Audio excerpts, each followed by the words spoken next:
Assalamualaikum warahmatullahi wabarakatuh. Kita lanjut lagi pembahasan tentang mekanika statistik. Yang ingin kita cari berikutnya adalah bagaimana menentukan fungsi partisi assembly dengan cara yang lebih mudah tanpa harus menentukan energi assembly dulu. Jadi kalau kita menggunakan fungsi perumusan fungsi partisi assembly melalui jumlah dari energi eksponen minus energi assembly per KT, maka kita akan menghadapi banyak kesulitan di situ karena seringkali mencari energi assembly itu susah. Jadi karena susah, maka ketika kita ingin menghitung dengan eksponen minus energi assembly per KT, seringkali kita tidak akan mendapatkan hasil yang diinginkan. Dan kita akan berhenti di situ, sehingga fungsi partisi tidak bisa didapatkan hasilnya, yang berimplikasi kita tidak bisa menentukan berapa energi rata-rata, berapa energi Weber-Helmholtz, energi Gibbs, dan sebagainya. Jadi kita tidak akan sampai kepada persamaan-persamaan termodinamika. Nah, pertanyaan berikutnya adalah, adakah cara yang lebih mudah, cara alternatif untuk menghitung fungsi partisi assembly tanpa harus menghitung jumlah eksponen minus energi assembly per KT? Nah, kalau ada cara yang lebih mudah, walaupun mungkin lebih panjang, maka itu akan lebih baik daripada kita menghitung langsung tapi tidak akan mendapat hasil.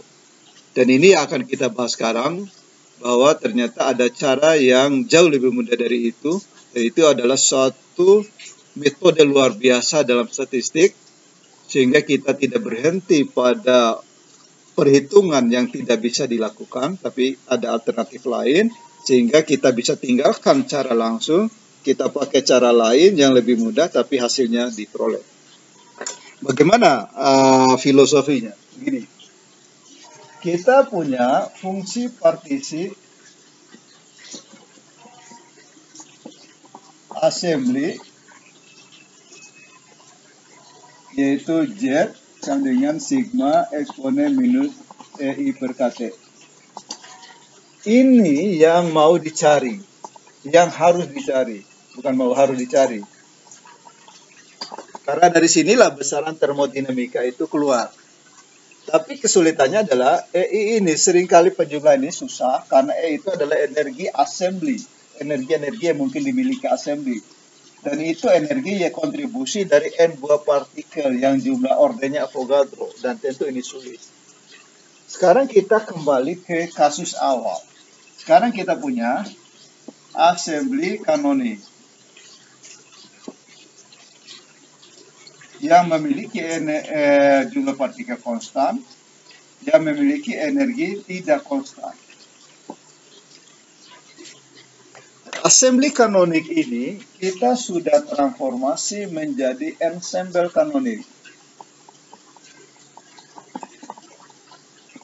Ensemble mikrokanonik. Ensemble kanonik yang isinya adalah assembly di mana jumlah partikelnya sama, energinya berbeda-beda. M. Di mana energi dari tiap-tiap assembly di dalam ensemble ini, ensemble kanonik ini, energinya konstan. Jadi ini N konstan, energi 1 konstan, N konstan, energi 2 konstan, N konstan, energi 3 konstan. Dengan demikian, assembly di sini telah menjadi assembly mikrokanonik.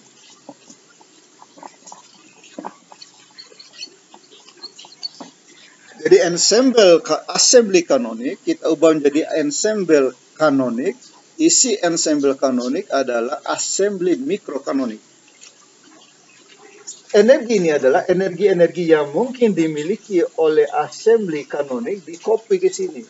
Energi yang boleh dimiliki di copy, sehingga ada berapa energi yang bisa dimiliki. Nah, ada sekianlah jumlah copy yang ada di dalam ensemble kanonik. Ensemble ini tidak ada virtual, hanya mencatat kemungkinan yang dimiliki oleh satu assembly kanonik tadi. Nah, di fisika statistik kita sudah bahas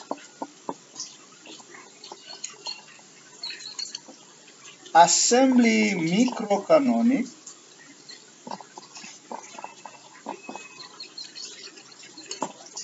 kita punya assembly mikrokanonik dengan jumlah partikel konstan, jumlah energi sama dengan konstan. Maka assembly ini bisa kita bagi atas kelompok-kelompok energi. Kelompok energi kedua, kelompok energi ketiga, kelompok energi keempat, dan seterusnya. Ini adalah kelompok energi 1 jumlahnya N1 partikel. Kelompok energi 2 jumlahnya N2 partikel. E2. Kelompok energi 3 jumlahnya N3 partikel. Kelompok energi KS, ENS jumlahnya NS partikel. Dalam kelompok pertama ada tempat sebesar G1 keadaan, G2 keadaan, G3 keadaan, G4 keadaan. Jadi assembly mikrokanonik bisa dipandang sebagai satu ruang kelas. Nah, di kelas itu disimpan kursi tapi berkelompok-kelompok. Ada 10 kursi di kelompok 1, 15 kursi di kelompok sampingnya kelompok 2. Jadi kayak orang rapat ya, kelompok-kelompok, grup-grup. 20 kursi di kelompok 3. Nah, di kelompok 1 sebanyak 10 kursi itu disebut G1 10. Nah, jika di situ ada 5 orang, maka N1 5. Kelompok kedua 15 kursi, ada G2, grup 2 15 kursi, ada G2 15. Nah, jika di situ ada 3 orang, maka N2 sama dengan 3. Jadi G1 jumlah kursi, N1 berapa orang yang duduk di situ, 1. Kelompok 2 G2 jumlah kursi, N2 jumlah orang yang duduk di kursi tadi. Kelompok ketiga 20 kursi, G3 20. Bisa orang duduk 10 menjadi N3 sama dengan 10. Dan seterusnya. Nah, kelompok 1 kita tandai dengan energi 1. Kelompok kedua punya energi 2, kelompok 3 punya energi 3. Jadi satu assembly mikrokanonik ini disebut bisa dianggap satu ruangan. Ini ada G1 kursi kelompok 1. G2 kursi kelompok 2, G3 kursi kelompok 3, G4 kursi kelompok 4, dan seterusnya. Nah, pada kelompok 1 diduduki N1 orang, kelompok 2 ada N2 orang, kelompok 3 N3 orang, dan seterusnya. Dan ini kita beri nilai energi 1, energi 2, dan energi 3.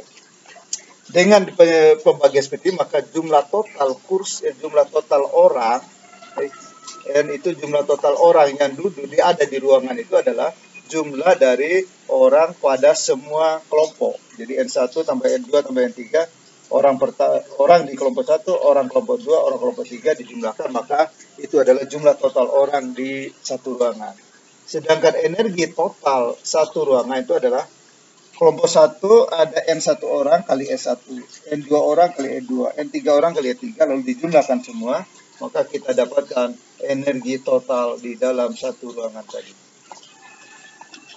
Ini untuk assembly mikrokanonik. Ya, jadi assembly mikrokanonik kita sudah bagi-bagi atas kelompok-kelompok energi tadi. Ini biar baca lagi fisika statistik ya. Sekarang kita lihat satu partikel. Sekarang assembly mikrokanonik yang ini, yang terdiri atas kelompok-kelompok ini, ada G1, ada G2, ada G3, kursinya lihat kosong, misalnya kosong. Jadi sekarang ruangannya itu belum diisi orang. Jadi ruangan kosong, baru ada kelompok saja, baru ada kelompok kursi G1, G2, G3. Ya. Sekarang masuk satu orang. Satu orang masuk, satu partikel masuk. Jadi ruangan kosong yang baru berisi kursi yang sudah dikelompokkan, masuk satu orang. Satu orang ini dia bisa memilih duduk di kelompok 1, duduk di kelompok 2, duduk di kelompok 3, dan seterusnya. Jadi dia bisa memilih ke sana, bisa memilih ke sini, bisa memilih ke sini, bisa memilih ke sini. Bebas. Ketika dia memilih ke sini, maka orang itu akan memiliki energi S1. Kalau dia duduk di kelompok 2, dia akan memiliki energi S2. Kalau dia duduk di E3, dia memiliki energi E3. Kalau dia mau duduk di sini, dia memiliki ini S ya, energi S, dan seterusnya. Jadi orang datang masuk, kalau saya duduk di kelompok 1, saya punya energi S1. Saya duduk di kelompok 2, saya akan punya energi E2. Nah, selanjutnya dia masuk ke kelompok, masuk ke ruangan, dia milih kelompok mana, maka itu akan memberikan nilai energi dia. Tetapi kalau dia memilih kelompok 1, di sini ada G1 kursi, maka orang itu akan punya G cara untuk duduk di kelompok 1. Jadi kelompok 1 ada G kursi, kalau dia datang ke kelompok 1, maka dia bisa memilih G1 cara. Ada 5 kursi, ada 10 kursi situ, dia bisa memilih 10 cara untuk duduk karena ada 10 kursi kosong. Kalau dia masuk kelompok 2 yang ada 15 kursi, dia punya 15 cara duduk dari kursi-kursi yang ada itu. Jadi saat ini dia akan memiliki energi E1 dan ada G1 cara dia duduk. Energi E2 ada G2 cara dia duduk. Energi E3, G3 cara dia duduk, dan seterusnya. Sehingga kalau dia masuk ke dalam ruangan, maka dia memiliki fungsi partisi dia adalah jumlah cara dia duduk kali eksponen minus ES dibagi KT. Jadi fungsi partisi itu adalah eksponen minus energi per KT. Karena ini adalah partikel, maka energi itu energi partikel per KT. Itu adalah yang harus masuk.